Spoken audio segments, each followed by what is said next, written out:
Welcome to the first ever podcast with no name. We'll figure that one out later. And I am blessed to have two amazing guests with me. And I appreciate you guys for taking the time to join in on this. My name is Kamal White. I am the owner and CEO of Rebel X Brands, creator of King K, as well as Good Tonics and many others. But like serial entrepreneurs, the list goes on and we just keep going. Today I have Madeline. Madeline is a host of the Kratom Stories podcast and one of the most prolific Kratom advocates in the United States. Been very influential in much of the change that's happened across the industry, and honestly, someone we could all learn a lot from, as well as Jeremy Stedding, the owner of Stedding & Sons Mercantile and 1836 Kratom, one of the most prolific Kratom companies here in Texas and a major one in the United States as a whole. Honestly, both of you guys are upstanding individuals in the Kratom community, and I had to get us all together because the only way we make real change is by uniting forces of good towards a purpose. And I know I did not cover your guys' introduction nearly well enough. So I'm going to let you, Madeline, start off and give a bit more of your background. Tell us who you are, how you got into this space, and why you're so passionate. Absolutely. So I'm Madeline Sklar. I'm a Kratom consumer. I'm a Kratom advocate, always sharing information to help other people. And I'm also a Kratom educator. It's my mission to just talk to as many people as I can to help them understand what Kratom is and how it could help them. And I got started in this 6 years ago. Somebody that comes from the chronic pain community, got dropped from pain management through no fault of my own, couldn't find another doctor to take over. Luckily, I discovered Kratom, and it's been a game changer for me. So I'm just trying to spread the message through my Kratom Stories podcast, my Kratom Gals live stream, and my Kratom Real Talk community. And I just think it's so important to help advocate for this plant. So thank you for having me. No worries. Thank you for being here. Hey, Jeremy, let me know a little bit more about you. There's so much about what you've done in your journey I know nothing about. I've just seen the results thus far. Tell us a little bit about you. Sure, man. My name is Jeremy Stedding. I'm the founder of Stedding & Sons Mercantile, 1836 Kratom. I first discovered Kratom in 2013 at a little shop by my house. I was looking for something for focus. Found it absolutely incredible. So I started kind of doing some research, things like that. Back then, 2013, 2014, almost everything on Google everywhere was pretty bad.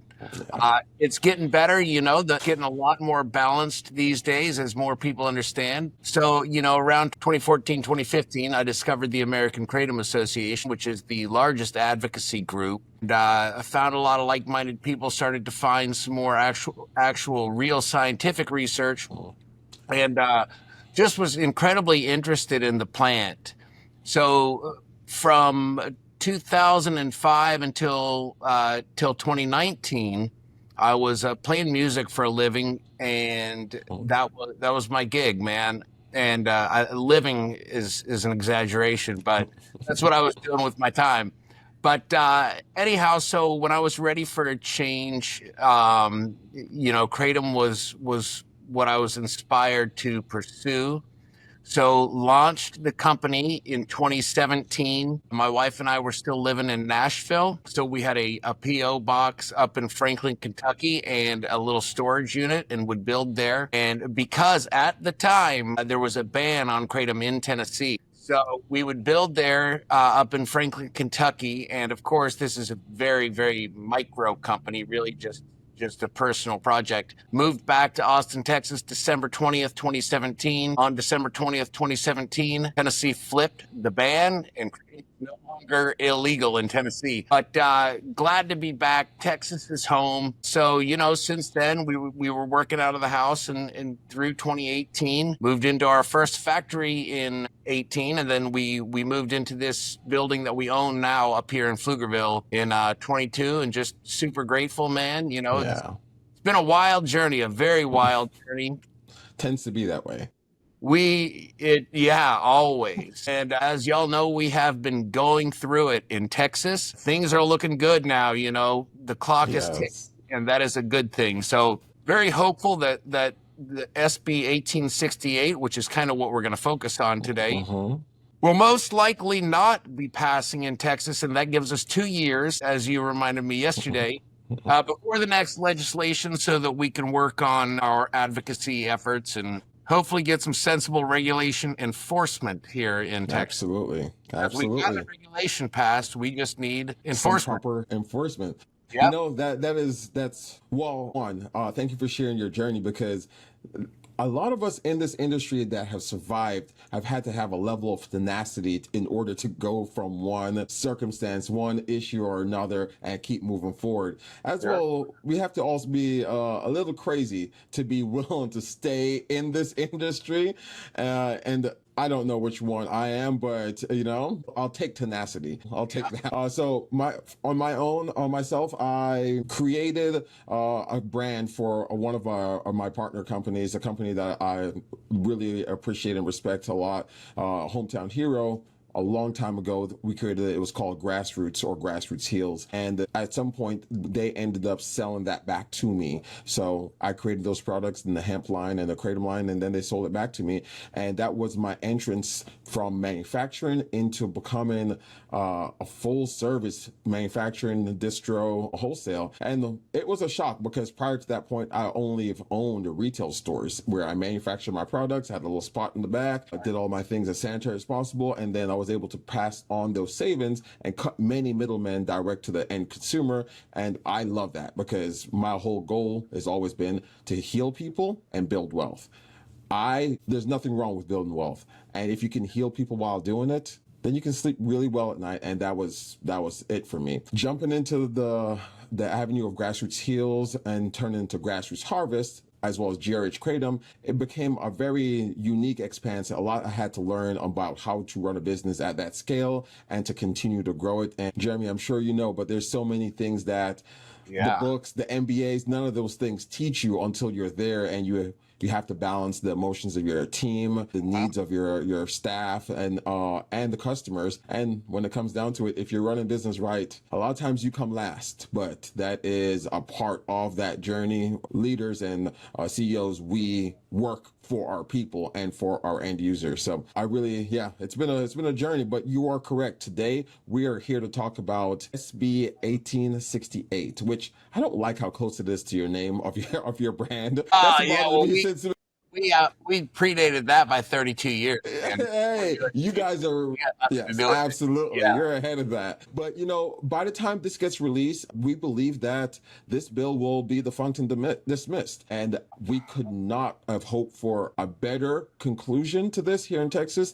It was a very slippery slope. And just for our listeners who don't know much about that bill, the bill SB 1868 started in the Senate by Senator Perry, who had odd motivations to try to regulate kratom by restricting it to such a ridiculous degree. It made no sense, and it caused all of us activists as well as business owners here in Texas to stand up. Maybe not all, but many of us. And that bill made it through the Senate, made it all the way to the House, and was stuck in House committee. I think with the changes, after hearing many advocates stand up and speak, with the changes they made, they kind of put themselves in a weird position, and we believe that might be why that bill has petered out. But I would love to hear more from you, Jeremy, about why you think that bill might not have passed, and why you think it really has come to this point where now we have those 2 years to really think about how we move forward. Sure. So, the original bill banned kratom in its entirety. Yourself, myself, and a number of other advocates showed up at the Texas State Capitol to testify in front of the Senate, share our stories. There were some incredibly powerful stories from U.S. veterans and others talking about how kratom had helped improve their lives. Some of those people even claimed that it saved their lives, which is a very powerful statement. And I do truly believe that Senator Perry and the others were moved by those speeches. I believe that their primary intention, I do believe that they were originally well intended, even though I staunchly disagreed with it. Yeah. But what I think is they just put this blanket out there that was attempting to basically ban anything that's sold in counterculture stores. So the original bill was going to ban kratom in its entirety. After the testimony, I believe that some hearts were changed and that the intention was truly to remove natural kratom from that bill. The language that they used, however, I think, the language on these alkaloid profiles and limits gets really convoluted, and what they wanted to do was ban any kratom product that had over 0.1% 7, and that is as a percent of the alkaloid profile. Now, 0.1% 7 in a kratom plant, just as a percentage of the product, is a very high amount. You know, yeah, you won't see that in natural kratom, but 0.1% of the alkaloid profile means that the kratom needs to be, it simply does not exist that low. You know, a small percentage of the mitragynine does convert to 7-OH during the drying process, but it still comes in between 0.003 and 0.008% total, which, if you're looking at a 2% total alkaloid profile, 0.003% is 0.15%, 150% of the proposed limit. So it just didn't make sense. I think that it was simply an error, simply a math error. And, you know, so we've got some time, hopefully now, knock on wood, where we can revisit these things, talk about some ideas that are going to help regulate kratom, ensure that only safe products are on shelves. But yeah, I do believe that it was that oversight. That simple, huh? I honestly think that's why all the traction stopped, because I do truly believe that, you know, however many restrictions that most of us in the community agreed were unreasonable, I do believe that they did want to allow natural kratom. I think that they were moved by the stories, and I do believe that it was a mistake, you know, a math error. Okay. So, I hear that. I wonder, though, why they wouldn't just make an amendment to fix the math. But Madeline, that was the amendment. And that was the amendment. Right. So they already did the work, and they did the work wrong and submitted the test. Right. And couldn't take it back at that point, you're saying. It already passed the Senate. Got you. Once that amendment was made, myself and a number of others were extremely excited when we heard Senator Perry's speech, you know, where he said he was going to move natural kratom. I was shouting with joy, man. Oh, I posted immediately, had a lot of support because we were so excited. Yeah. Yeah, I think a number of us did, and it was a period of weeks. You know, I knew that Mac Haddo and the AKA had their reservations, but the whole reason for that wasn't really clear to me, and I think most people for a number of weeks afterward. And I don't think that the miscalculation was apparent to the senators for a number of weeks afterward. So I think there were just a few weeks where people were like, okay, well, this is what it is, and okay. But okay. So Madeline, from your viewpoint, because you have a very unique viewpoint, the amount we appreciate you cannot be stated, because we're in a very interesting industry where what we need and what our customer needs are education. They need information. They need real talk. And if Jeremy and I were to give as real talk as we know it, the FDA would be quickly after us. So we have to be very careful with that. So that's where you come out and you shine. From your perspective and your viewpoint, what do you think made the difference in where we started a few months ago to where we are now? Well, I think, like you're talking about, those testimonies were powerful. I was watching the live stream and thinking, man, they need to listen to us. They need to listen to y'all that were there and hear these stories. And I think there's just something so powerful. That's why I do what I do, because people hear my story and they're moved by it. I've helped so many people because they can relate to me. They suffer from chronic pain like I do and have all these issues and can't get their meds anymore. And then to hear me talk about a plant that I can consume that does a better job than the meds ever did, they're like, oh my gosh, I could do that too. And I think that's just so incredibly important. And also, there's a crazy amount of misinformation online. And that's the concern that these senators and House reps are accessing, is information that is incorrect. That was why I started the Kratom Gals, because I couldn't believe how much crap is out there on social media talking about kratom, a harmless plant, you know, as if it's the devil. And it's like, no, we got to come together and show this and talk about it and show that this is not our personal experience or millions of others. And I think knowledge is power. For sure. Yes, it absolutely is. And I think there needs to be a way for us to help raise the voices of advocates and of the scientists who are doing the work. There's so many scientists in our field that are talking about kratom and have done a lot of research, and we are unable to even post their abstracts, much less the full documentation, without really get in a lot more trouble than we should for given information that is proven fact or that is documented and reviewable sources from elsewhere. So no, I think you're very right. I think both of you are very right. We stood up. We voiced our opinions. We really let them know what was going on and how many people would be affected by this. Jeremy, I think you're honestly, I think you're very, very kind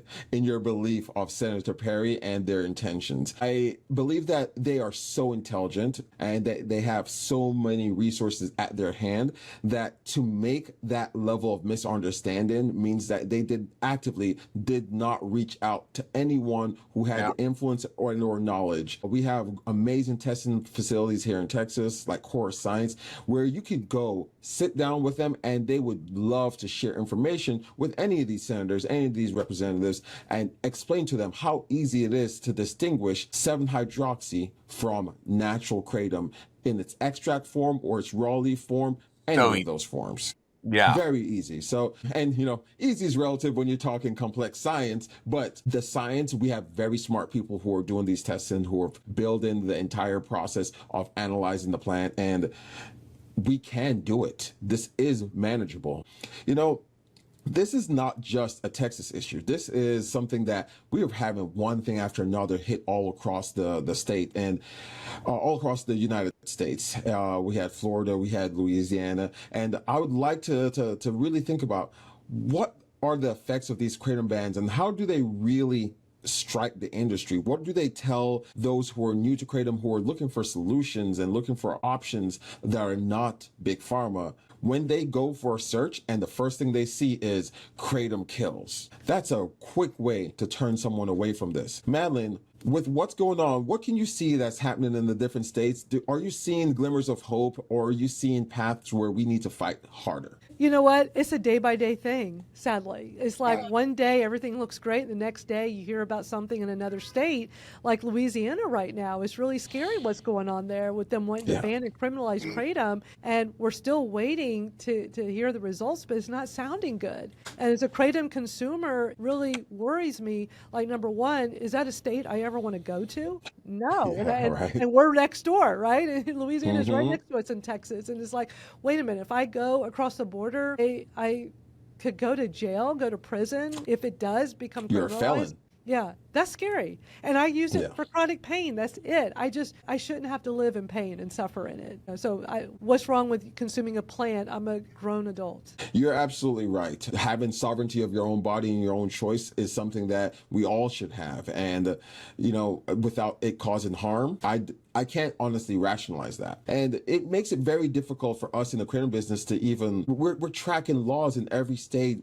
Honestly, to some points, we're tracking laws per county, which is an obscene thing to have to do for any industry. So, Jeremy, with the state-by-state level battles, how does it affect your decisions on how you run your business and how you move forward with your investments in the kratom industry? Well, it's massive. It's always, obviously the Texas threat was massive. About 70% of our business is in the state of Texas. So that would have been an absolute gutting of our company. Now, when they're doing these just blanket bans like that, what it's doing is it is perpetuating what they don't want, because that is attracting the audience that they don't like, because like, it's got to be good. They're going to ban it, right? Now, there's just... That's a good point.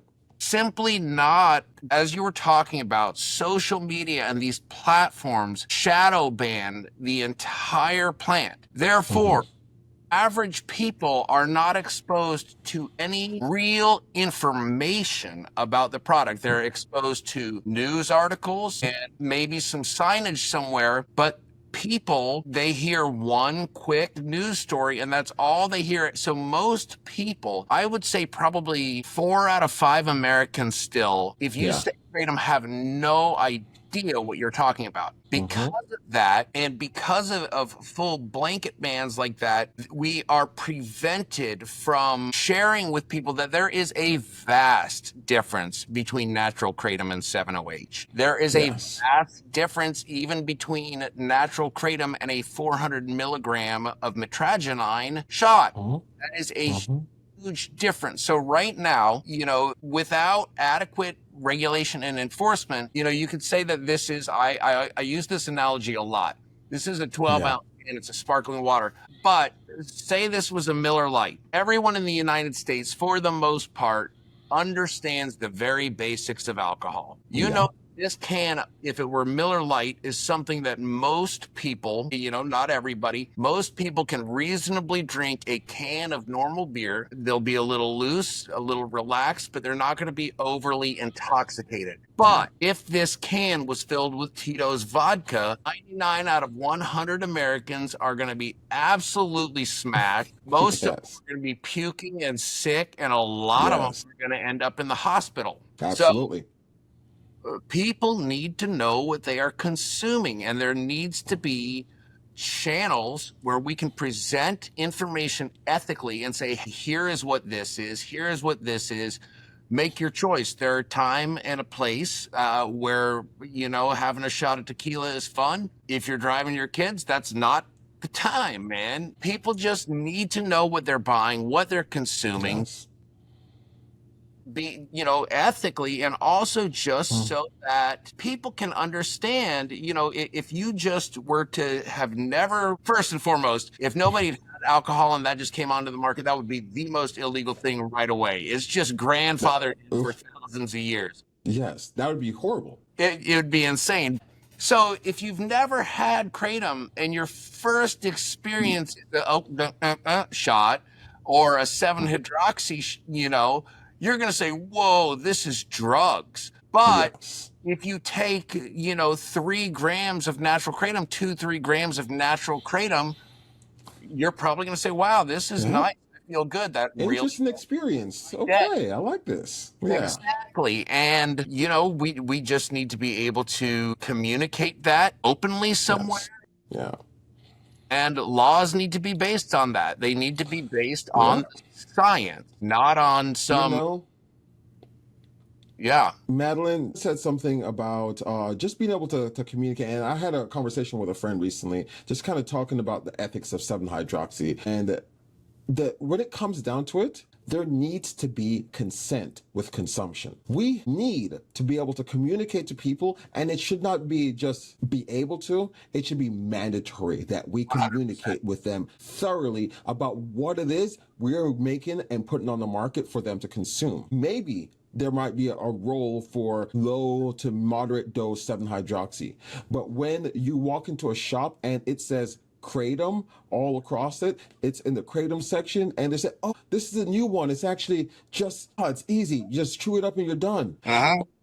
Or I have to consume this powder, I have to mix it with it, or I have to take 6 capsules to get 3 grams. Oh man, those capsules are big. The natural inclination of a customer is to go towards the thing that's the simplest. But simple doesn't mean better. And without the education that we can provide and that we should provide, we are obligated to do this. Honestly, this is our responsibility. Then they will make a far more sound decision. If you say, hey, this will work for your pain, this will be much stronger than the 300 milligram Kincaid shot or the raw leaf capsules that we have here. However, this is extremely addictive. And within a very short period of time, you will build a tolerance and you will need more and more and more. If you need this right now for your pain, here you go. You're an adult. You get to make that decision. But this is where we are, and this is the reality of the product that we're handing you.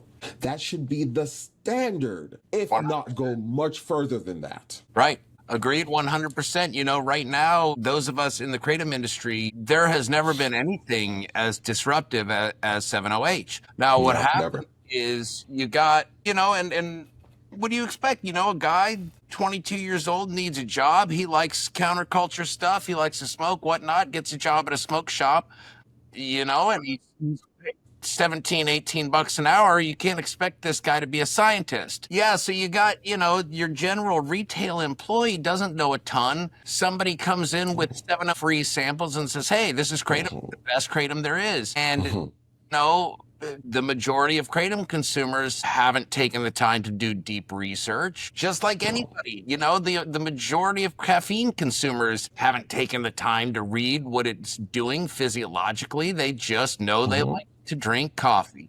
And so these samples are going out like hotcakes, and you see these people on the different platforms, Reddit and whatnot, who are having very, very serious problems. Violent withdrawals. Yeah, violent withdrawals. They're spending all their money. And these are people that were natural Kratom consumers for years.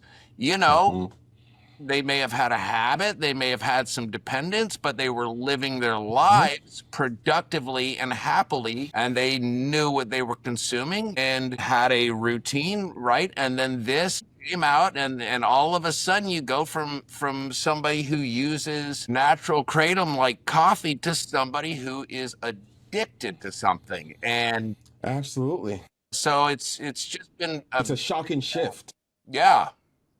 Madeline, I'd love to hear your thoughts on this as well, too. But one of the funny things I've heard, yes, I know. I'm excited to hear them because some of the things you've said have definitely influenced how I've processed this information. But one of the things I saw a comedian say this, talking about, he was speaking about crackheads in his neighborhood. And he's saying that he's seen the same crackhead for 20, 30 plus years. He could play basketball and shoot, and he could dunk on teenagers. He would fix your tire. You'd see him rolling down the road with bottles on the cart, and he's around for 30 years. Then he takes one pill and bye. Yeah. That's fentanyl. Yeah. Bye. Goodbye. Crack is not good. However, now you have fentanyl, one pill, and they're gone.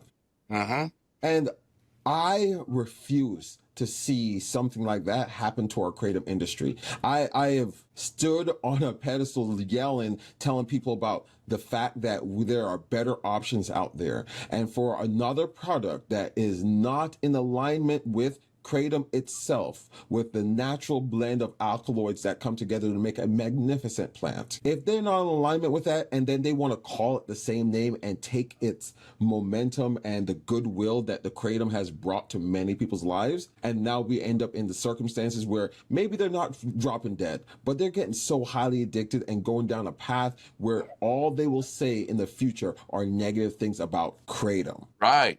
We can't let that be. Madeline, what are your thoughts? So I spent a lot of time talking to people on TikTok about Kratom, and it is unbelievable how many people are coming to me right now because they're seeing me talk about it and trying to explain. There's whole leaf powder, there's extracts, there's 7-OH. And all I'm trying to do is educate, and that's it. And they're like seeing me discuss this, and then they're reaching out to me, and they're reaching out in droves. And most of these people are telling me the same story, that they use whole leaf Kratom powder, no problem. They've done it for a long time. They go to the smoke shop says, hey, we got this stronger Kratom.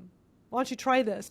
Not knowing what 7-OH is, they're just being told one thing, and then they're realizing is something else that they got sucked into. So many of these people, a lot of them are young adults, that tell me that they're very productive, they have a life, they're doing great things, and now they can't do anything, and they're trying so hard to get off of 7-OH. And what I've been doing is collecting resources to help people. I've talked to a number of people that were able to successfully wean down off of that and go back to powder. Good. And people are asking me every day, multiple times. I can't tell y'all how many people just this week I've had DMs with, because they want help. And they're taking responsibility, but they realize they got sucked into something they didn't know what it was. Sure. And it hurts the industry. Wow, it does. It absolutely hurts the industry. And Jeremy, I'm not sure how many of your distributors you've talked to, but I spoke to one of my distributors in Chicago, and they're telling me that at the current moment, 98% of their sales are 7-hydroxy related. Wow. Oof. 8%. Yeah. One of my partner companies that I talk to a lot and I work with, they're telling me that they are over 60% of their revenue, 7-hydroxy. I believe it. People are spending money grossly irresponsibly. I was in a smoke shop down in New Braunfels, Texas, and I saw a guy that I don't suspect had much idea what he was getting into. Oh, I don't know what his financial situation was, but I saw him drop $450. And 450 bucks for most people is it's a almost, lot of money. that's a year's supply of natural kratom. Yes. I did the math on it. So the 50 milligram 7-OH tablets are becoming very popular. The standard. And they're becoming the standard. It went from 6, 7 to 20 to 25, 30. Now it's at 50. And the thing is, that just keeps going. In order, and I overheard a conversation at a trade show last week, and I heard a couple guys talking. I didn't jump in because I was engaged in other tasks. Mm-hmm. Said, I don't see what the big deal is. It's just an alkaloid from kratom. Yeah. There's fluoride in your water. The water. Let's concentrate that. You want to drink a glass of fluoride? So, to consume 50 milligrams of 7-hydroxymetragenine in standard kratom, you would need to consume an entire kilogram at one time. Oh the my standard serving of kratom is 3 grams. The standard amount that most people become nauseous and sick, according to recent not yet published studies, but at about 12 grams, that's about where most people max out on what they can consume. Yeah. So consuming a standard serving, a 3-gram serving of kratom 2 times a day, every single day, in order to consume a 50 milligram 7-OH tablet would take almost 6 months. It would take you 5 months, just shy of 6 months, to get that single 50 milligram. So that puts it in a very stark perspective. Well, it's not. It's just something that people need to understand, because I don't think that people grasp the drastic difference. They know, it's concentrated, but it's not just concentrated, and it's not an extract. These are chemically. No. These are laboratory synthetic products. You cannot, the price point, if you were to just extract, that means each kilogram, if you got a 100% extraction, which is not possible, you would get 1 tablet per kilogram. That's not how it's being done, No. So there's just a lot that people need to understand. And I do believe that there's some incredibly wonderful potential for 7-hydroxy in the future. But I believe that's in a controlled environment. Absolutely. My perspective is that this isn't an over-the-counter product. It's just something that, like I was saying to you on the phone yesterday, with any product, any consumable product, you have to understand as a business owner that it will not be well received by each person that consumes it. Now, with natural kratom, I take great confidence in knowing that the vast majority of people who consume our products, this is part of a wellness lifestyle. They're very happy with that choice. It is improving their lives. Yeah. But I do know that there may be people who, develop a habit that they did not want to have, and they may have trouble. Now, that's a small minority. But when you get into something as potent as 7-OH, you're looking at maybe a 50 split, where you've got a really, really strong chance of an adverse event by consuming that. Yes. And there's some invisible line somewhere in the middle. There are people who die from caffeine. There are hundreds of people who die from caffeine every year. But we know that it's reasonably safe to go get a cup of coffee. Your odds are pretty good. And with natural kratom, your odds are very, very good. I would venture to say that with 100% natural kratom, the safety profile, and we don't have the long-term data to clarify this, I don't believe it is any more dangerous than caffeine, if not less. Yeah. And, so this is a similar thing to what's going on in the hemp industry with is it SB3. And this is an active attack going on here in Texas against wellness and natural plants, natural leaves that provide holistic benefit. And this is where the poor actors really cause significant harm. If our industry introduced 7-hydroxy in blended alkaloid form and the 5 milligrams, 7-hydroxy matched with something, we would not be having the same conversation. Most of us would probably not be using it just because my extract shots are plenty strong. I break a bottle of King K, I break that up into 9 or 10 doses every time. Yeah. And it is, I know there are people who will drink half a shot or an entire shot because they need it for their pain. I don't have that level of pain, so I'm able to moderate exactly how much I use. But we didn't go 5, 10, and then we stopped. 7-hydroxy kept going, 20, 30. Now, if you're doing a 5 or 10, very, very fast. If you're doing a 5 or 10, you are irrelevant in the market. Just period. And then when you came to hemp, you know, you had the THCOs and other synthetic variations. And it just got to the point where now you have 5,000 milligram gummies. Yeah. Who needs a 5,000 milligram gummy? I was born Jamaican. Like I was born in the country. I could not imagine a Jamaican who we love the natural plant with seeds in its root form. Right? And I could not imagine one of them who smoked their entire lives consuming a 5,000 milligram gummy and being okay. Yeah, that's intense, dude. I can't. No way, buddy. No. I'm So super then lightweight on that. 10, 15 milligrams, good to go. Madeline, with these bad actors that are coming in and really just catering exclusively to the high, no thought about the medicine, how do advocates or lawmakers even decide how to go about this? Are we really judging these lawmakers harshly because they don't even know how to stop it because they can't keep up with the science? Or is there a path that enhanced education can really make the difference? I think they're just so uneducated on this. I mean, y'all are making such great points about this, talking about these different levels of doses with it. The 7-OH, I didn't even realize it was a 50 milligram. That's crazy. But they don't understand. Higher. Yeah, there's higher. There's 78. Oh, yeah.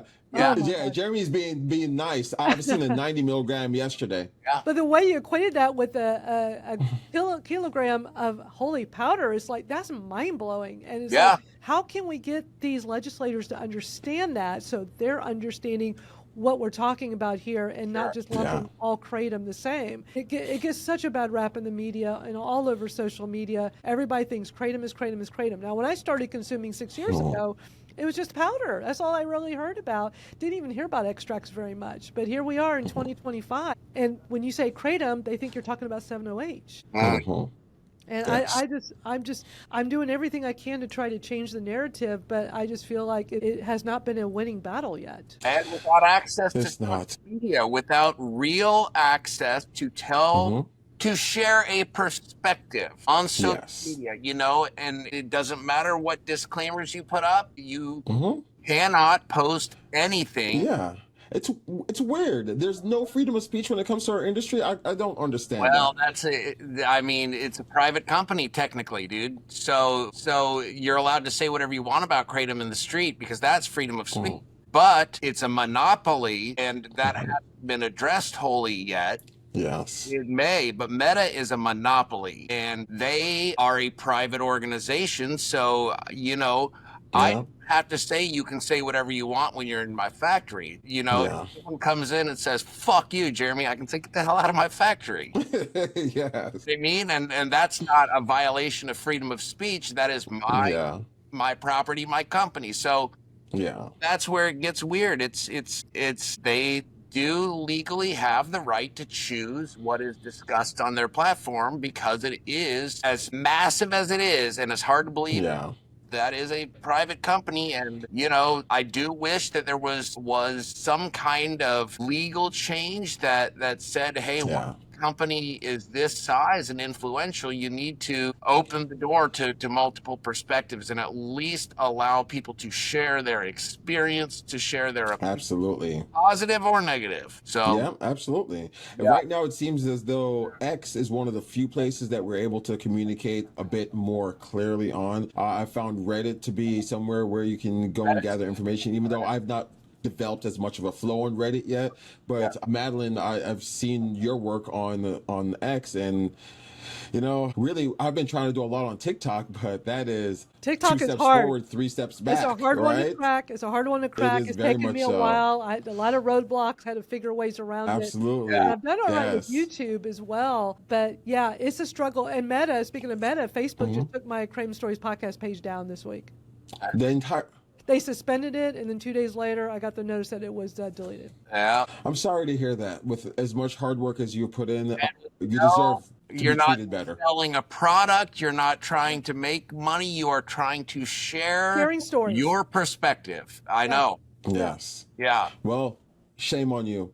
Bad, Madeline. Yeah. Yeah, right. So, okay, well, this is where we are right now, and I think we are united on the fact that the way the industry is going right now with 7-hydroxy is no good. I'm of the personal belief that there is a place for it in the market, but there's also not 600 and 800 milligram ibuprofen on the right on the shelves ready for you to grab. Right. Even the ibuprofen, something that is ubiquitous and readily available, if you go above that 200 milligram level, you go behind the shelves. I believe a line in the sand can be drawn to where an alkaloid blend that includes the right amount mixed could be beneficial, but we can't even have that conversation, because if I go now and I make a product and I say 5 milligrams 7-OH and 20 milligrams mitragynine, here you go, this is a nice blend with some specificity and other things, no one would take it. It would go nowhere fast. And I would be trying to be the white knight that no one asked for, because they don't even know to ask for it. So we're here with by the time this is released, like we're saying, 1868 is most likely dismissed and gone. 2 years to go before Texas makes any legislative sessions. We have many additional fights in other states. How do we move forward? Ellen, you've been trying to educate, and within the bounds that you have right now, how can we be more proactive, and how could the other advocates and or businesses really support the process of spreading the education across the board, especially when businesses like Jeremy and I really are suffering by not going full bore into this new path? Yeah. Well, first of all, we need more Kratom consumers to become advocates. That's what I see that's missing. There's really so few of us that truly advocate for this plant. I wish more people that were just your everyday consumers would do more to help. And I think we all know our voices get heard and they're powerful, but we need more of those. And so we just got to find ways to get more consumers to jump on the bandwagon. I know a lot of them feel like, oh, I can't be on camera or I can't use my name. There are so many ways around that where you can be anonymous but still get that message out, because at the end of the day, the message is what matters the most.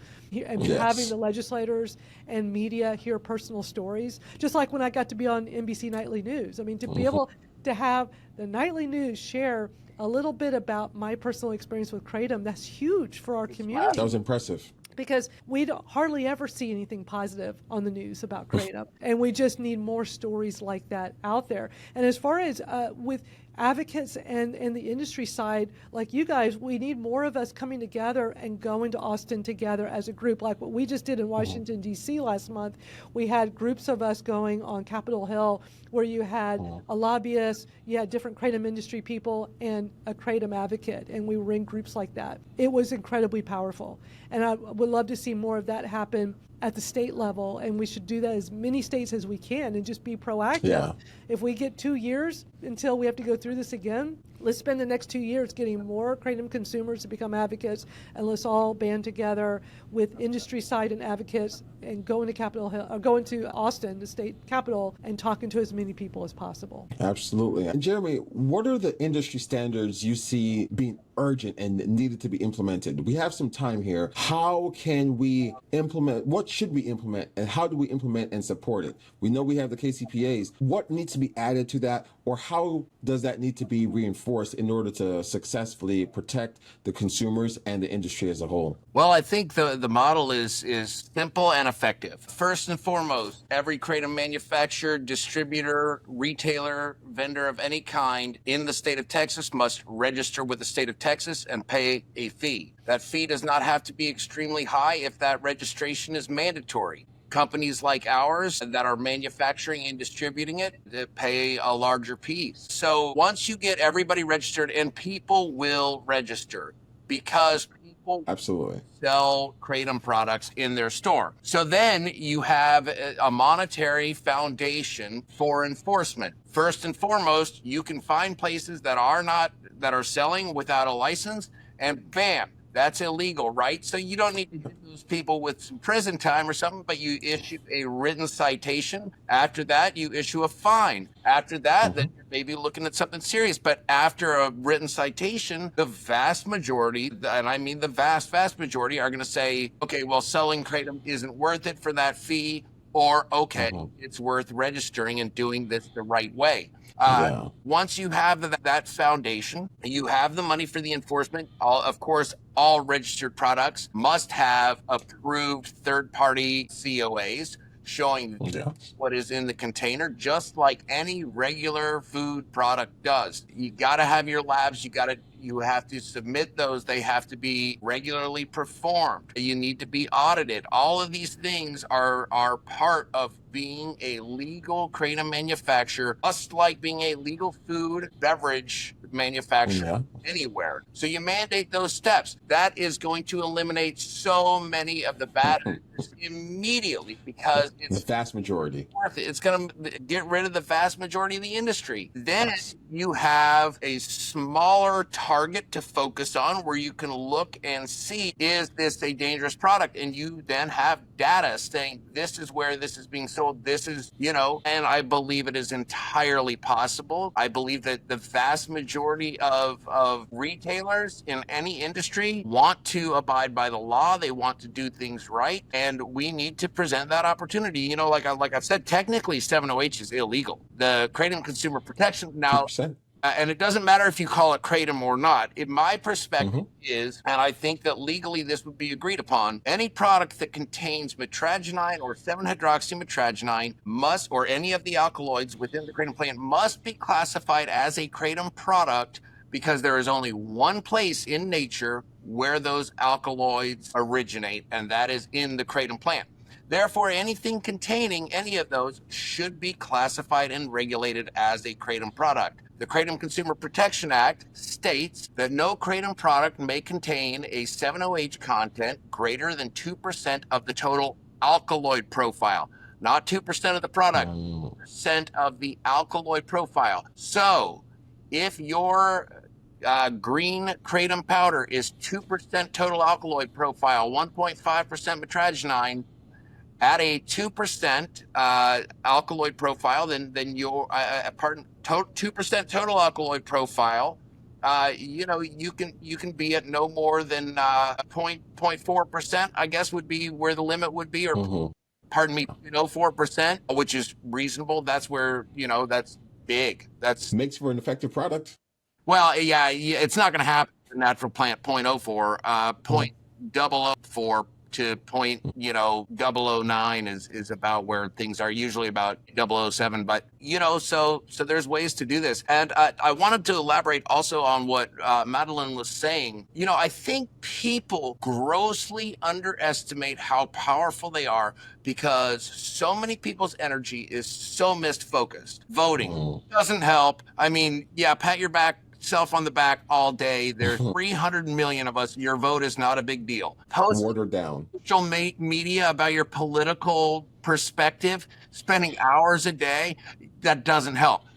Showing up at the Capitol building, that helps. Calling your senator, calling your congressman on the telephone, that helps. So we have so much more power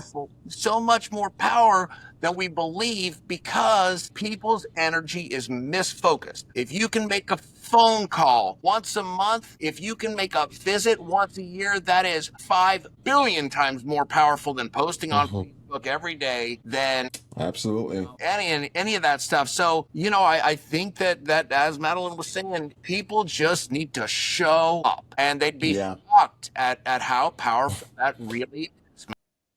the impact they're able to have. Honestly, you're very correct where that's concerned. And one of the things that I was explaining to Madeline that I've done was I went through and I had my AI assess the different representatives and figure off these, if I can only call 10, who are the 10 I'm more likely to sway to the side of kratom? Who has been pro small business? Who has had someone pass from an opiate overdose? Who has had someone who has focused on the actual health and well-being and not been a shill of big pharma or one of the corporations? And I was able to get a really nice, concise list. Oh, We all have the time to call 10 people. we do.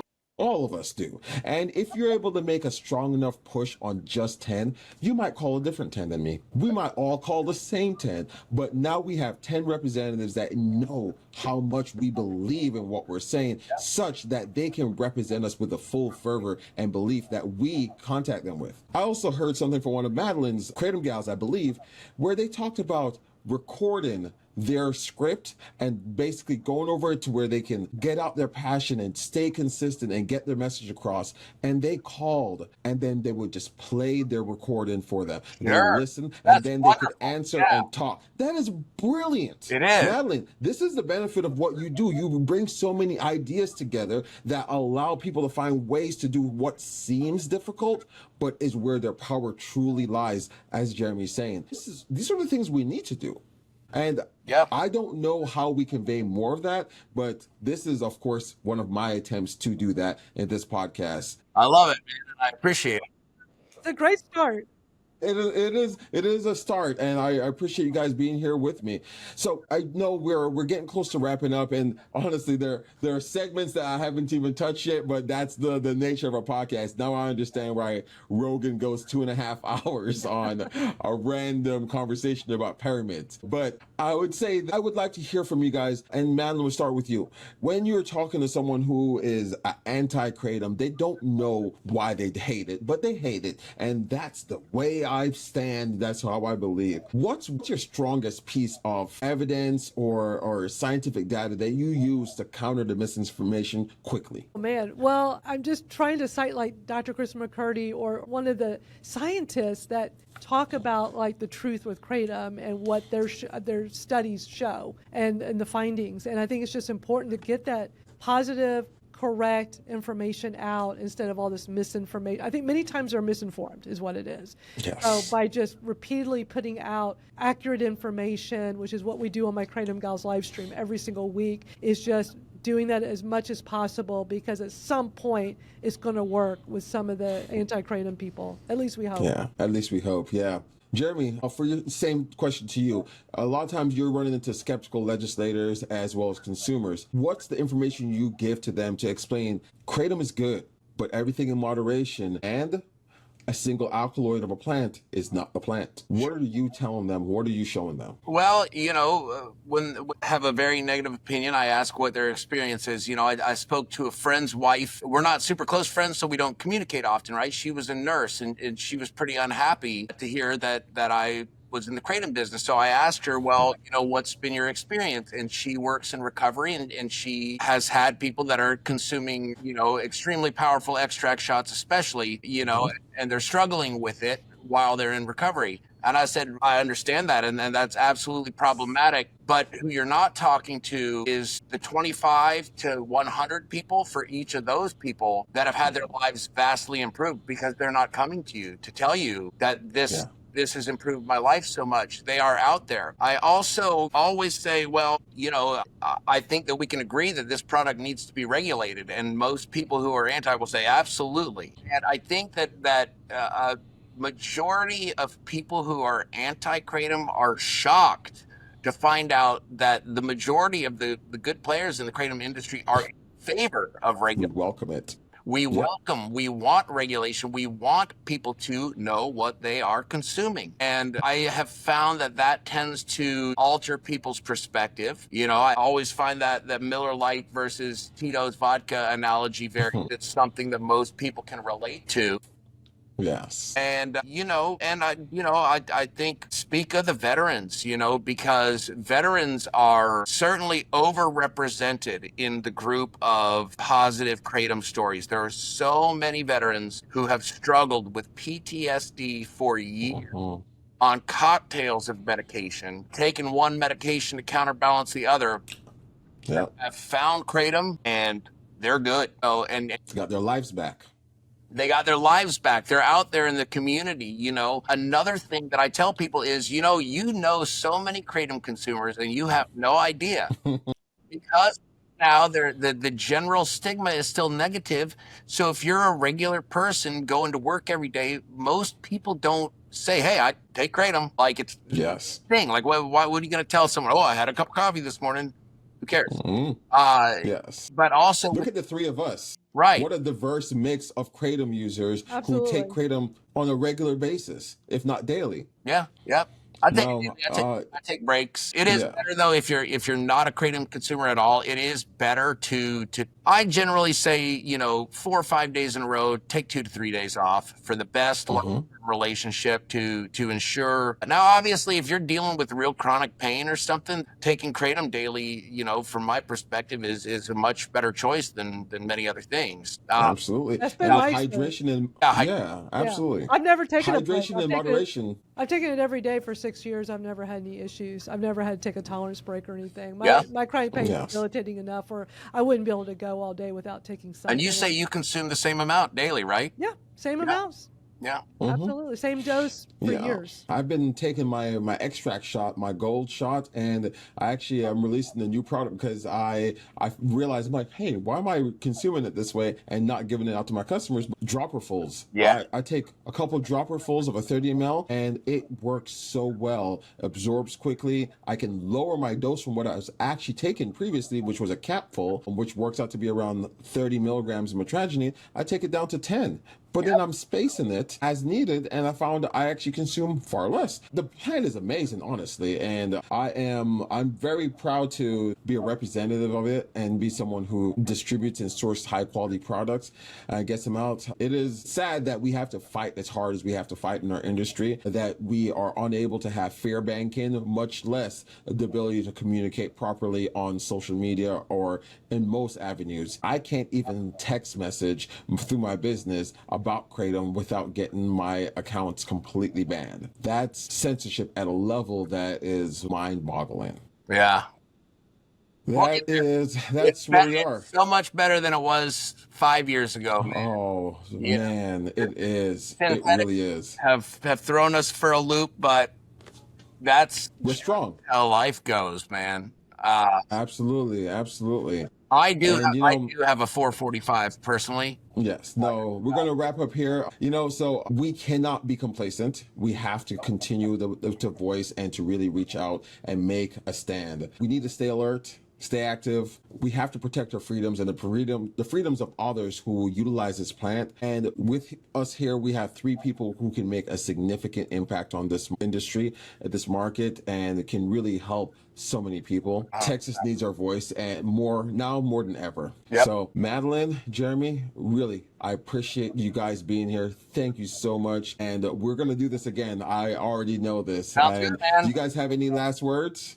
Thank you for inviting me. Appreciate it. Always a great conversation with talking with y'all. Absolutely. Absolutely. My last words are show up. Yeah. Show Yes, up, man. let's go. Speak up. You got Speak more up and power speak than out. you think. So show up, speak up, and Kratom Legal. We appreciate y'all very much. Absolutely. All right. Party Let's word. do it.